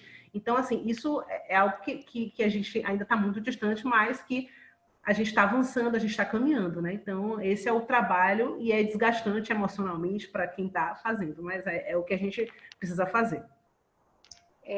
Obrigada, Luana. A gente recebeu um comentário aqui de Antônio Neto sobre aquilo que eu comentei sobre o painel da Globo News com jornalistas negros. E ele fala aqui que um telespectador questionou no chat da Globo News por que só tinha jornalistas brancos tratando o tema e que a repercussão foi tão grande que eles montaram aquele painel. Eu ficaria muito feliz que o motivo da Globo News ter feito aquele painel fosse só esse, mas não foi exatamente só esse. Eu acho que não é necessário citar aqui o nome da jornalista, mas uma das apresentadoras da Globo News, no dia anterior, estava cobrindo as manifestações dos Estados Unidos, naquele modelo Globo News de cobrir as coisas à distância, que eu não entendo muito bem, que alguém filma e a pessoa fica narrando o que está acontecendo na imagem. Acho fantástico. Porém, não. E aí passa uma cena de um homem negro, sem camisa, sendo abordado meio agressivamente por policiais. Meio não, agressivamente. Por policiais, pego pelo braço, assim, e sendo levado para fora do protesto. E aí ela fez esse comentário ao vivo. Olha, gente, tem até uma pessoa ali sendo levada, a gente não sabe exatamente o que aconteceu, mas não dá para saber. Como não tem ninguém no grupo reclamando que ele está sendo levado, pode ser até que seja um ladrão ou um batedor de carteira. Ela fez esse comentário ao vivo na cobertura. E aí eu acho que, eu não sei se no ponto eletrônico ou se ela mesma percebeu na mesma hora que tinha falado alguma coisa, ela continuou, eu não estou afirmando, porque não tem como a gente saber, né? Mas pode ser. E isso foi terrível. E não só no chat, no Twitter, que é praticamente a segunda tela da TV, as pessoas assistem TV comentando no Twitter, as pessoas falaram muito sobre se um homem branco sem camisa fosse abordado agressivamente pela polícia, se ela diria que era um batedor de carteira. E isso fez a Globo entender, nessa movimentação negativa terrível que teve. A jornalista precisou suspender as contas dela nas redes sociais por causa dos ataques. Foi bem forte o movimento. Por isso que eu digo que acredito um pouco que esse ativismo do sofá, de alguma forma, possa gerar, né, frutos. E aí foi muito negativa a repercussão para a Globo, e aí eles entenderam que uma pessoa negra, branca, por melhor intenção que tivesse, não era a pessoa ideal para coordenar uma cobertura daquele tipo. Deixa eu ver aqui mais perguntas. Cleidiana, vários alunos seus mandam mensagens. Você foi muito importante na vida acadêmica deles e na formação como jornalistas. Que bom. Antônio Neves também comenta que é advogado em Teixeira de Freitas, faz palestras e lives sobre esse tema. E queria parabenizar vocês três, porque fazem colocações muito pertinentes e muito maduras sobre isso. E Hugo Mansur,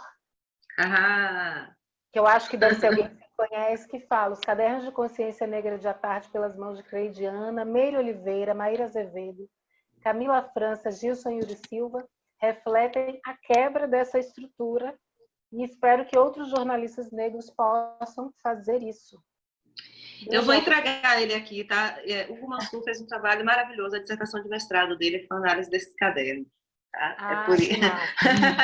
E Raulino, quando você quiser, eu tô exalto para você entrevistar, tá bom? Se você ainda estiver por aí. Me chama. Ele mandou comentário. Flávia Sofia pergunta aqui: considerando o conceito de racismo estrutural colocado por Silvia Almeida, qual seria o lugar da mídia nessa estrutura enquanto propagadora de interesses de elite? A gente estuda isso na faculdade de jornalismo. Qual de vocês se sente à vontade para responder isso? Se a mídia ajuda a manter a estrutura que é racista do jeito que ela está, e o que ela faz para ajudar nisso? Pergunta perigosa. A mídia é parte disso, né? Mídia no Brasil tem nome e sobrenome.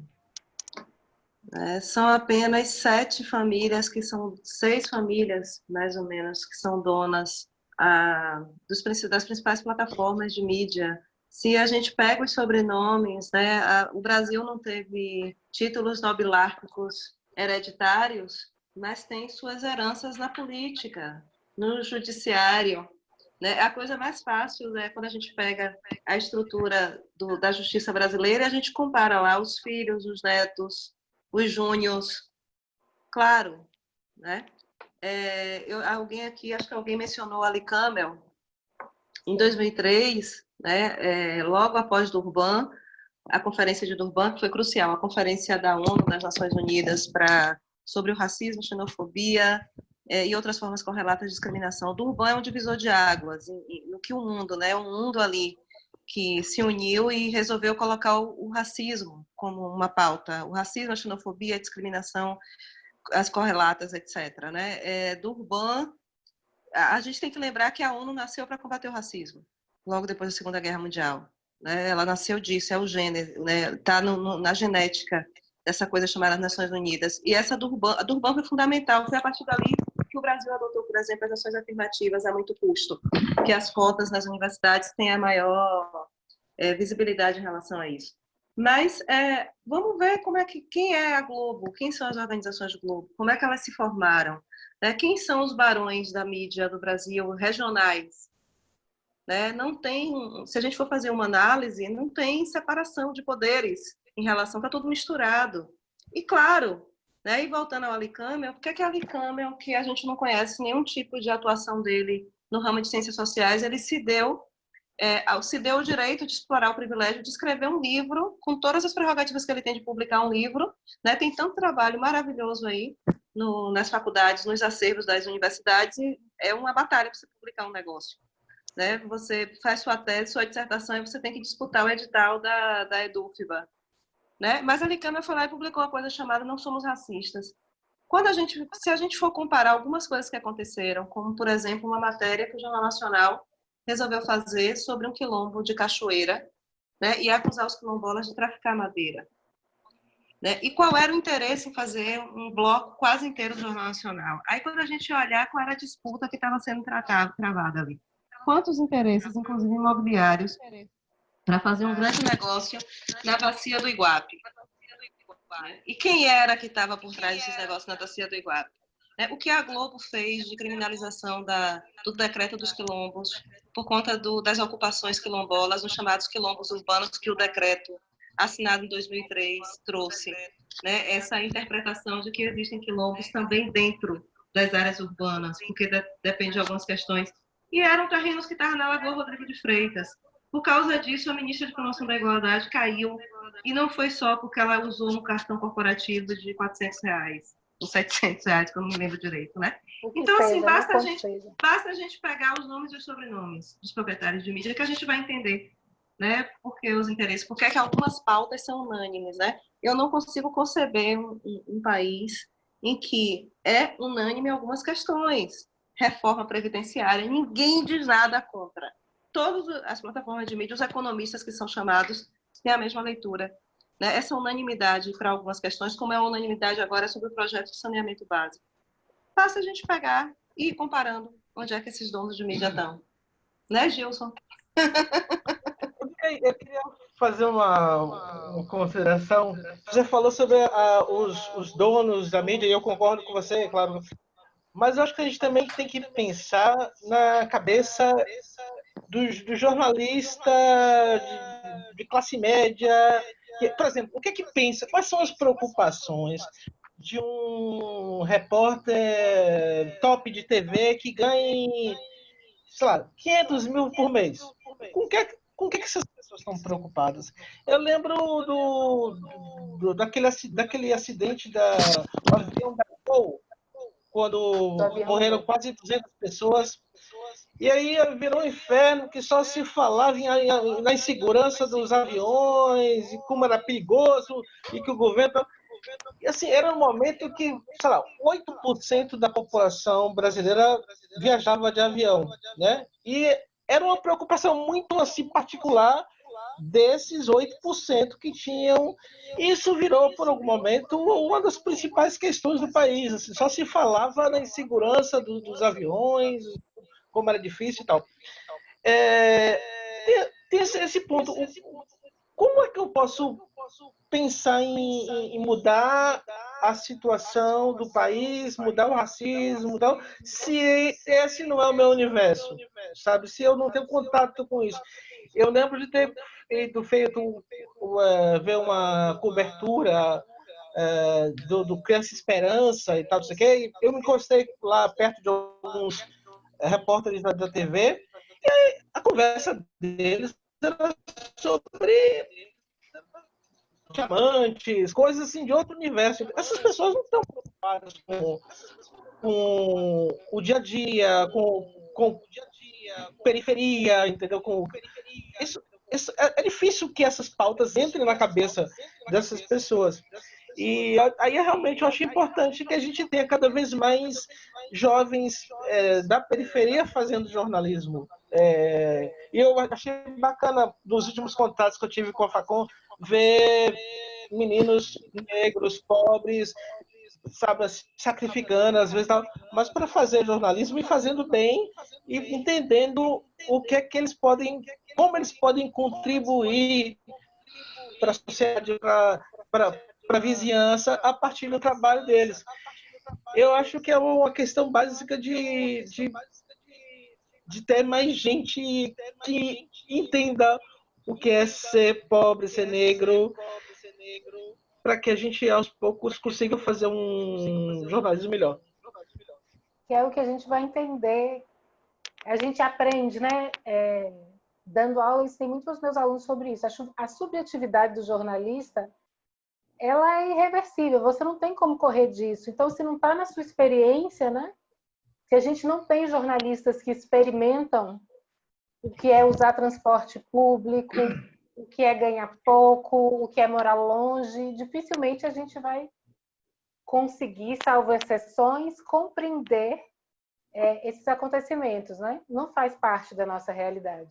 E se a gente chegou na universidade, já é, de alguma forma, a gente já está num recorte de realidade que é muito melhor do que em outros espaços.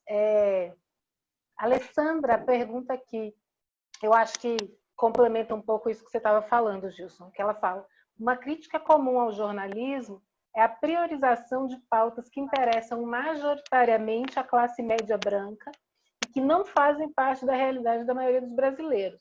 Quais questões concernem a população negra que tem ficado fora da cobertura jornalística? Eu acho que o que ela quer dizer é isso. O que a gente deveria estar falando, além da insegurança de voar de avião, né? E aí eu fiquei pensando nessa aprovação agora da lei do saneamento, né?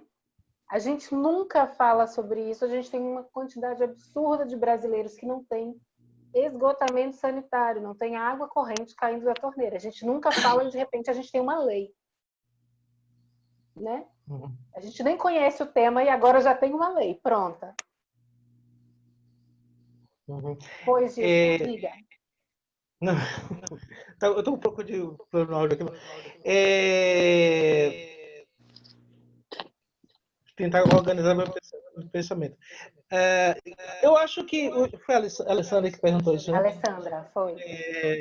Eu acho que a gente, sei lá, tem que tentar explicar, por exemplo, por que morrem mais negros como vítimas da Covid.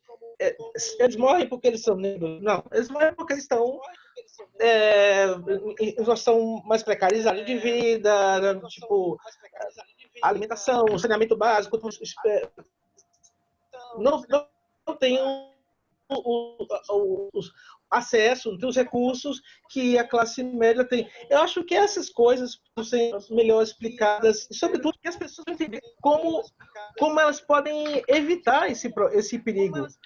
Elas precisam entender o quão é perigoso para elas ficarem fazendo sambão na rua e churrasco no momento que está tendo pandemia. Porque talvez a pessoa não entenda, entendeu? Não entenda que, sei lá, que aquilo ali pode gerar uma tragédia social. Eu acho que o desafio da gente é que essas pessoas entendam o dia a dia, entendam o quanto andar pela rua sem nenhuma razão específica pode ser uma razão de risco de morte, entendeu? Eu acho que, nesse momento, eu acho que essa talvez seja a pauta prioritária do jornalismo, eu acho. Lembrei do que Cleidiana falou. Nós, jornalistas, fazemos leitura de mundo, e se nosso mundo local, no nosso mundinho, tem 80% de pessoas negras, a gente precisa ler a realidade da pandemia para essas pessoas, né? Chegou uma pergunta aqui, que é da Lourivânia Soares, que eu achei muito pertinente. Ela diz: vocês relacionam a ausência do debate racial na mídia em geral com a reduzida presença de professores negros nas universidades?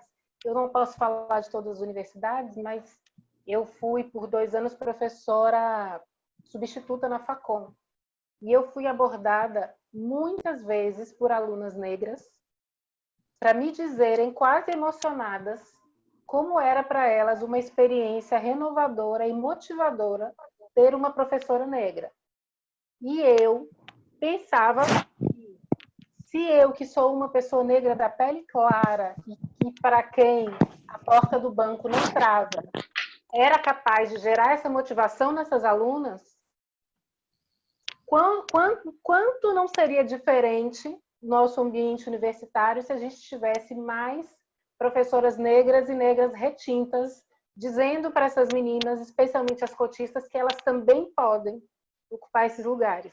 E aí eu queria ouvir de Cleidiana, porque é professora, se você acha que essa falta de debate racial faz nós sermos menos na universidade, nas faculdades, no ensino superior. Na verdade, em tudo. Nós não nas redações, nós não estamos nas chefias. Nós não somos nem considerados para chefia. Nós não somos nem considerados para chefias, né? E as pessoas te dão as mais variadas desculpas, mas na verdade é porque elas não nos veem naqueles lugares, né? Não nos veem com capacidade para ocupar determinados lugares.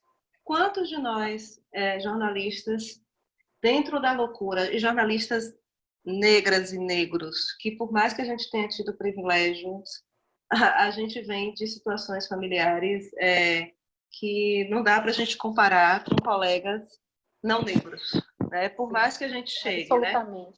Eu sou privilegiada porque meus pais tiveram 2 filhos, diferentemente da minha tia, que ficou viúva com 8. E que um dos poucos que veio estudar desistiu com 6 meses aqui em Salvador, porque não tinha como se manter, né? Então, quais eram as minhas condições para eu estar na Facom durante os 4 anos? Né? Onde é que eu morava? Na casa de uma tia, na caixa d'água, para pegar 2 ônibus, né? Sair dali do Canela, ao mesmo tempo que as pessoas que saíam todos em blocos da faculdade de enfermagem, porque era para um fazer companhia e a gente conseguia atravessar aquele bequinho até chegar no ônibus, então eu ia chegar em casa 11 horas e tal, né? E quantas dessas meninas e meninos que eu encontrei quando eu voltei, que bom que a Facom está muito mais diversa, eu também notei isso. Mas quantos daquelas meninas e meninos vinham ali para assistir a aula às 7 horas da manhã, saíam de casa 4h30, né, esperando o primeiro ônibus para conseguir chegar ali em Ondina para estudar. Da mesma forma, quantos de nós fazemos doutorado? Né? E quando a gente faz doutorado, quantos de nós temos tempo de nos prepararmos para disputar um concurso com colegas que tiveram, né, todo o tempo do mundo, que inclusive fizeram seus doutorados com os 2 anos sanduíches em outros lugares, podem falar várias línguas, podem tecer as mais variadas relações, porque isso é importante, não adianta que a gente ficar fantasiando muito, né? Porque as condições também não são iguais. Né? 3%, nunca são, né?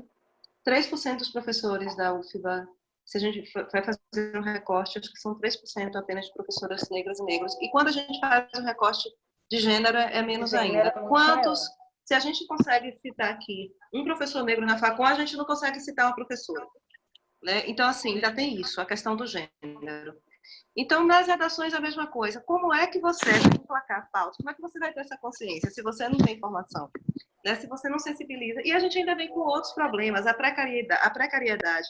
O que são as redações hoje de jornais? Quem está fazendo o conteúdo neste momento dos sites, dos jornais impressos e até das TVs baianas? Olhem a faixa etária. Qual é a maturidade que tem hoje em redações de jornais que estão em crise, por exemplo? Quando você vai ver. E é isso mesmo, gente. Idade, experiência traz maturidade. Eu não cheguei à tarde, aos 23 anos, quando eu entrei em à tarde. Fui fazer um teste, fiquei 17 anos. Né? E reunia tudo que a tarde não queria. Eu era jovem, eu era negra e eu era mulher. E entrei na tarde com um diplominha já debaixo do braço, porque na época não tinha estágio. Então, quem hoje, aos 23 anos, eu não tinha experiência, eu não tinha formação, não tinha leitura ainda para fazer, e nem tinha energia e, digamos assim, respaldo para fazer o que eu fiz alguns anos depois. E ainda assim, o que eu fiz alguns anos depois, não fui eu, Cleidiana, tinha uma veredazinha ali aberta. Tinha um cara chamado Hamilton Vieira, que final dos anos 70, final dos anos 80, e assim, vou conclamar as estudantes e estudantes de jornalismo que vão fazer trabalhos, redescubram as biografias dessas jornalistas e desses jornalistas negros, né, dos anos 70, dos anos 80, dos anos 60, o que eles fizeram. Hamilton Vieira, uma figura que sofreu horrores, mas foi Hamilton Vieira que botou em Atardona o Ileaê, o Malê de Balê, o Badauê, que mostrou o carnaval negro naquelas páginas do Caderno 2 de tarde. Isso nos anos 80. Quando não era fácil, quando não era moda, quando usar Black Power, era sair na rua e dizer para a ditadura militar que você era pan-africanista, que você era comunista, porque estavam acontecendo as guerras de independência, né? E que os jornalões sabiam, porque, inclusive, quando a Tarde fez a famosa nota, que não foi editorial, foi exatamente o que ela disse, que aqueles mocinhos e mocinhas do Ilhaí, que desfilaram em 75, a nota distante do Carnaval, sabiam bem quem eram aquelas figuras, os agentes de Moscou. Então, assim, é muito complicado, né, tudo. E passa pela precariedade que a gente está percebendo em tudo, né, e na forma. Então, assim, se você não tem formação sobre essas questões, como é que uma menina, um menino pega uma pauta sobre saneamento básico e ela não tem nem dentro das redações. Eu trabalhei, eu tive uma chefa negra diretamente à tarde, que foi Marlene Lopes. E isso tinha uma diferença, porque era diferente, era diferente para eu conseguir discutir com Marlene um viés de uma determinada pauta, porque era interessante eu dizer, numa pauta sobre candomblé, que o terreiro São Jorge da Goméia de Portão era de Angola, e que Mameto Lúcia tinha que ser chamada de Mameto, e não de Alorixá. Né? E Marlene... completamente diferentes. Que Gongobira não é Oxóssi, como Oxóssi não é São Jorge. E Marlene levar essa explicação que eu dava para ela e brigar dentro da redação de editores, porque eles estavam dizendo que eu estava escrevendo em africanês. E ela defender e virar assim, então, Cleide, me deu uma solução.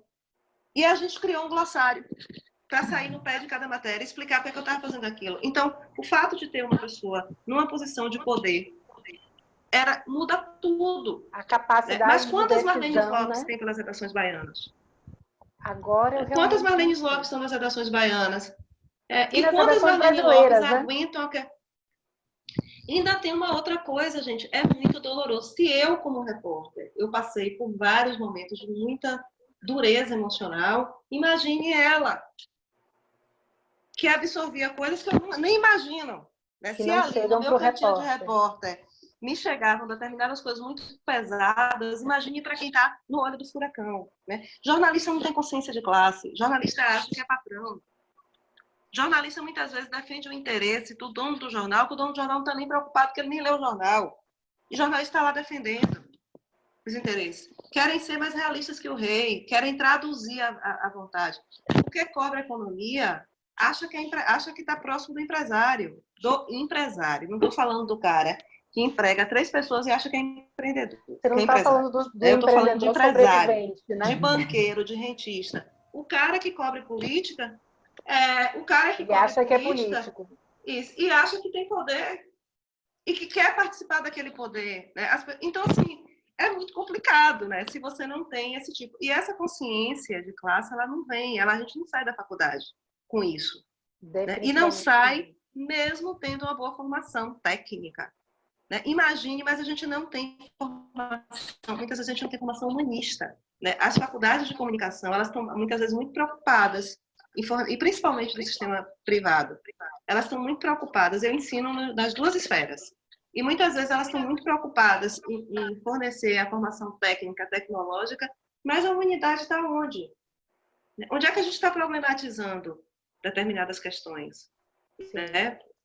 Eu sempre gosto de provocar mesmo essas coisas com as minhas turmas, com os meus alunos.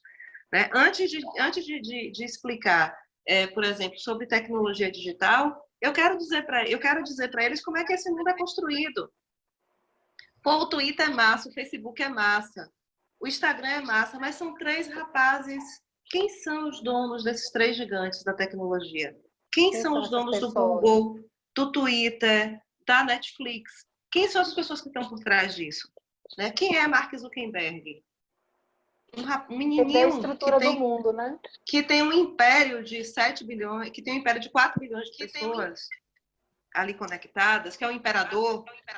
Né? Então, assim, essas questões, então, se a gente não problematiza, se a gente não bota, como diz Malinowski, se a gente não bota sangue na estatística, não funciona. Né? Se a gente não bota ossos e sangue nessa estatística, bota gente no número, a coisa não funciona. Então, vamos falar de racismo ambiental. Por que tem saneamento básico? Onde é em Salvador que tem saneamento? Na orla, né? Então, assim, o que é racismo ambiental? né? A gente tem um especialista fabuloso na Bahia sobre isso, um conceito ali dos anos 80, e que essa figura é especialista, é Samuel Vida, professor da UFBA, professor da UFSAL. Por que não chama Samuel Vida para falar além das outras coisas, né? Silvio Humberto, um excelente economista, doutor em economia. Por que Silvio Humberto não aparece nas pautas sobre economia? E não é porque ele se tornou vereador, não, porque antes de ser vereador ele não aparecia, né? Olívia ele Santana, já era um excelente economista, né? Olívia Santana é uma excelente pedagoga, entende tudo de educação. Por que a Olívia não pode opinar em outras questões que não seja o guarda-chuvazinho ali, né, de questão racial? Vamos né? chamar negros para falar sobre negritude. Isso. E aí vem as desculpas ali na redação. Não bota fulano não, porque é militância. Sim, não isso bota aí é fulano sempre. não, porque é candidato. Na verdade, não é isso, né? Eu me lembro que uma vez à tarde estavam discutindo a questão do FGTS das domésticas, né? E uma criatura veio me pedir uma fonte, eu disse, rapaz, fale com Creuza Oliveira, Melhor presidente da fonte. Senatrade. Ela voltou impressionada com Creuza. Não é porque eu, inclusive, uma vez eu perguntei para a Creuza, fiz uma pergunta para ela, estava fazendo um trabalho para a ONU. Mas por que vocês só falam em FGTS? Porque eu voto em FGTS. E ela foi e me disse, por que a gente fala em FGTS, Cleidiana? Porque trabalhadoras domésticas não compram casa. Aí eu disse assim, como assim não compram casa? Porque o único sistema de financiamento público que tem para comprar casa é FGTS. Se a gente não tem FGTS, como é que a gente compra casa? E ali eu me toquei, eu disse, meu Deus, que loucura, né? Então, assim, por que essas figuras não estão aí falando? E são ouvidas em outros campos, em outros lugares. Gente, né? são 15:08, eu vou fazer uma pergunta final aqui, que a Brenda colocou 3 vezes e ela pediu muito que a gente fizesse. E aí depois eu vou pedir para vocês fazerem as considerações finais para a gente encerrar. Ela fala assim, vocês acham que a falta de pluralidade na mídia é um dos pontos da crise do jornalismo atual? Eu imagino que ela fale no sentido de que as pessoas não se sentem ouvidas e representadas, e se vocês acham que uma maneira disso mudar seria migrar para serviços de streaming, YouTube, mídias independentes que façam produtos mais adequados a outras realidades, a outros discursos, dando vozes a outros grupos, que não esses aí hegemônicos que são donos da voz há muito tempo e não parece que vão deixar de ser tão em breve assim. Se vocês acham que essas novas tecnologias podem funcionar. Isso tem sido tentado, na verdade, por algumas pessoas. A questão é viabilizar economicamente um veículo independente, né? Tipo, Sim. A grande questão atualmente é como conseguir um modelo de negócio que permita você tocar o seu veículo do jeito que você sonha, do jeito que você acredita. E viver daquilo, né? Porque a Coelba não aceita sorriso. Por mais bacana que a gente seja. Eu vou pedir para vocês, então, primeiro Cleidiana, depois Luana e depois Gilson, que possam fazer as considerações finais.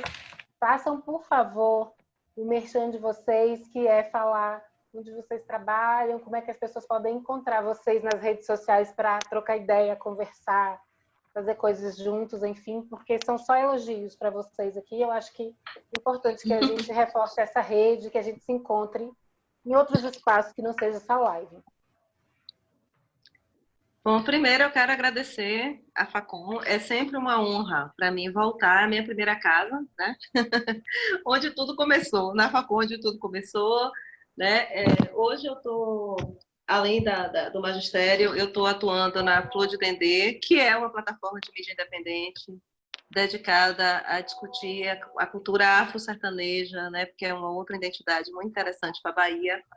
Inclusive, hoje, por coincidência, eu publiquei lá um texto, né, que é falando exatamente disso, da questão da minha consciência étnico-racial, né, até o título é até isso, né, do dia que meu nariz definiu minha cor da pele, que é essa história de que basta você ter a pele mais clara e você não está incluída nessa discussão, as pessoas podem te colocar na categoria que elas quiserem, né, então eu atuo hoje jornalisticamente, eu estou lá na Flor. É muito difícil, como o Gilson disse, monetarizar. A gente nunca conseguiu A gente fica tentando achar saídas, mas, na verdade, cada uma das outras, né, as minhas outras sócias e amigas, Meire Oliveira, Ludmila Cunha e Suzana Rebouças, a gente não tem muito tempo de se dedicar ao negócio porque a gente tem que pagar a conta. Né? Então, mídia independente é ótimo, mas é muito difícil de manter. Não paga a conta, né? A Coelba, como você disse, a Vivo e as outras telefônicas também não aceitam um sorrisinho legal, aí tem que pagar a conta. E aí, eu queria muito mesmo agradecer a vocês. Agradecer. Me chamem para outras coisas também, tá? Eu, na área de pesquisa, eu trabalho com memória. Memória de jornal, a partir de jornal. Meus 2 trabalhos foram a partir do acervo documental da tarde, como a gente faz isso também no campo da web. Então, se tiver aí uma outra discussão sobre memória, toda a fita. E vocês me encontram por aí. Flor de Dendê online? É flordedendê.com.br. É um site. E a gente tem as revistas eletrônicas que são temáticas. A última foi sobre arqueologia, está muito bonita. É um trabalho para o Suete Chevarne. Fica lá, é aberto, não paga nada. Não precisa assinar, não precisa fazer nada, que isso é uma outra coisa muito complexa, esse negócio de entrou e você não pode ver o conteúdo, porque precisa disso, precisa daquilo, o conteúdo da FLO é todo aberto. Tá? Eu tenho colaborado também com outras 2 plataformas de mídia independente, e muitas vezes esses artigos que eu escrevo para a FLO, como o de hoje, às vezes eles são publicados, né, porque eu não estou tendo tempo de escrever um para cada, mas eu tenho colaborado com a Mídia Ninja, eu sou colunista lá do Mídia Ninja, e também do Mídia 4P, que é hospedado na Carta Capital. Né? A Mídia 4P é mais jovem, a mais jovem de todas, vocês podem me encontrar. Em rede social, eu tenho um nome muito comum, para não dizer o contrário, que é Cleidiana Ramos. Né? Eu sou uma das poucas pessoas que tem e-mail que é só Cleidiana, porque é o nome... Né? As pessoas me chamam de Cleidiane, de várias coisas, mas eu tô por aí como Cleidiana Ramos, então é muito fácil de me achar, tá? Facebook, Instagram, etc. Obrigada, tá Cleidiana. Muito obrigada. Luana? Bom, queria agradecer, né, a Facom pelo convite, a vocês, pelo debate tão importante, tão produtivo. Dizer também que estou disponível aí para outras conversas, acho importante, né, também que a gente continue trocando. Vocês podem me encontrar no Instagram, no perfil luana.assis, com Z no final. E também na TV Bahia, né? Eu trabalho lá como apresentadora, para quem acompanha, para quem não acompanha também, Jornal da Manhã, principalmente, né? De segunda a sexta-feira. E nesse revezamento que a gente está fazendo, você pode me encontrar semana sim, semana não. Então, tudo vai mudando aí de acordo com as situações, né, que vão acontecendo. Depende do dia. Depende mas essa próxima semana tô de volta aí, né? Eu estava me recuperando aí da Covid, tive sintomas leves, então nossa, perrengue já passou, já estou bem, já estou aí pronta para voltar. Então, a partir da próxima semana, já estou de volta ao batente. E é isso, a gente pode começar também nas redes sociais. Eu tenho usado mais o Instagram, mas também estou no Twitter e no Facebook, né, como Luana Assis, meu nome mesmo, sobrenome, com Z no final. É só procurar esse Z, ajuda também a encontrar, né? Não sou Cleidiana, mas eu tenho esse Z aí que ajuda a facilitar a busca. Então, vamos conversar também nas redes sociais. Isso aí, obrigada, gente. Obrigada, Luana. Gilson?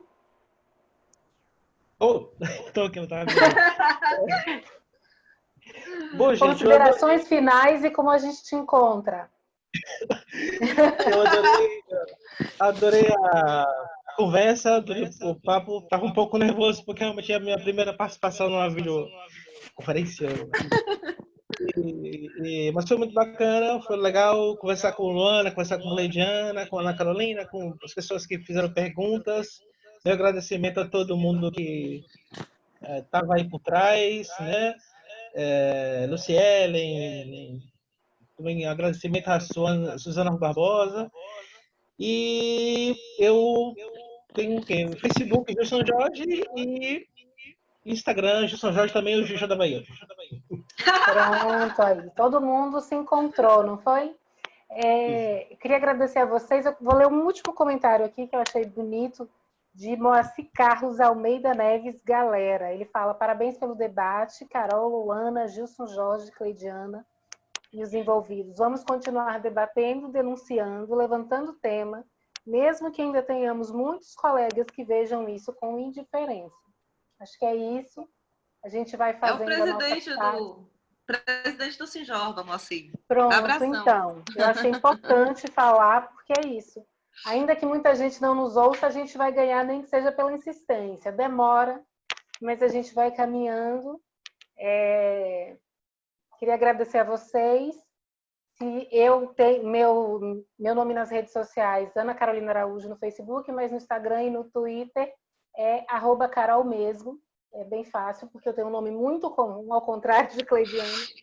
É praticamente impossível ter qualquer coisa com o meu nome.